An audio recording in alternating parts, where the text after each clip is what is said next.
বাইরে মালয়েশিয়া যার আইতেন চাইতা শুন, আসেন আসেন আসেন দেখেন, এই যে এত বড় ভারী ডলটা হইতাছে, ডলটা কিন্তু আমার মাথার উপরেতে যাইতাছে। আমি কিন্তু একটা গাছের গোড়ার উপরে বসে রয়েছি, উপরে কে যদি ডাউন পড়ে তা মাথা আমার ফাটবো। আর এই বৃষ্টিতে ভিজতাছি, অপেক্ষা করতেছি কখন বৃষ্টিটা একটু থামবো, কারণ বাইরে যাইলে গাও ভিজা লাগবো, এইখানে থাকেও আমি ভিজতাছি, এরপর আমি বাইরে হইতাছি না।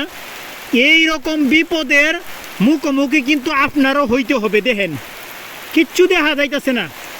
এইভাবেই মালয়েশিয়ার যে বৃষ্টি যখন শুরু হয় আর কি, এইভাবেই ভারী বর্ষাগুলো হয় আর কি।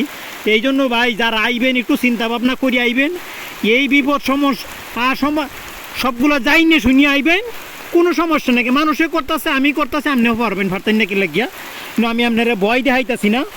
যারা আমার এই ভিডিওগুলো দেখেন, আমার একটু চ্যানেলটা একটু সাবস্ক্রাইব করবেন। আমি এই ধরনের ভিডিওগুলো তুলে ধরি শুধু আপনারা দেখানোর জন্য।